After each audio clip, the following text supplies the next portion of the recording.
सादली APMC पर शिनोर तालुका के पत्रकारों की एक महत्वपूर्ण बैठक का आयोजन हुआ था, जिसमें बड़ी तादाद में पत्रकारों की मौजूदगी दर्ज की गई थी। शिनोर तालुका में विभिन्न स्थलों पर जो सार्वजनिक कार्यक्रम आयोजित होते हैं, उसमें मीडिया कवरेज के लिए पहुंचने वाले पत्रकारों को कई असुविधाओं का सामना करना पड़ता है।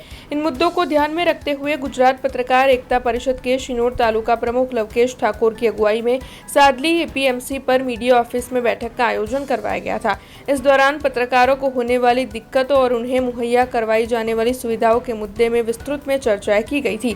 तो वहीं इस दौरान गुजरात पत्रकार एकता परिषद की ओर से दी गई बैग का पत्रकारों में वितरण भी किया गया था। तब आपको बता दें कि इस दौरान बड़ी तादाद में पत्रकारों की मौजूदगी वहां पर देखने मिली थी।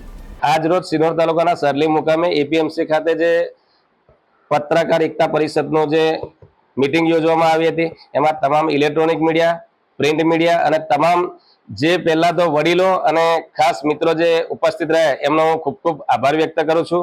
સાથે સાથે મારે એક ખાસ જણાવવાનું છે કે સિનોર તાલુકાની અંદર કોઈ પણ પ્રોગ્રામ હોય છે, સરકારી પ્રોગ્રામ હોય, રાજકીય પ્રોગ્રામ હોય, તો મીડિયાની પૂરતી વ્યવસ્થા કરવામાં આવતી નથી અને એને અગવડતા ઊભી થાય છે।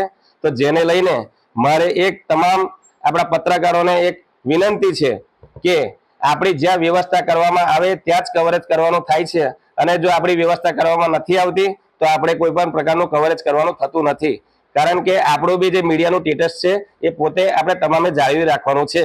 અને આપણા જે લાભુજી દાદા જે છે એમને જે આપણને આટલો સહકાર આપી અને સિનોર તાલુકાના જે મને પ્રમુખ બનાવ્યા છે, નિલેશભાઈને બનાવ્યા છે અને તમામ આપણા જે પત્રકારોનો પણ એમને જે વીમાની પોલિસીની પણ જે વાત કરી છે અને અત્યારે પોલિસી પણ લગભગ તૈયાર થઈ ગઈ છે અને તમામને પહોંચી જશે। આજ દિન સુધી કોઈએ આવી વ્યवस्था કરી નથી, જેથી એમનો પણ આજે આપણે ખૂબ ખૂબ આભાર વ્યક્ત કરીએ છીએ।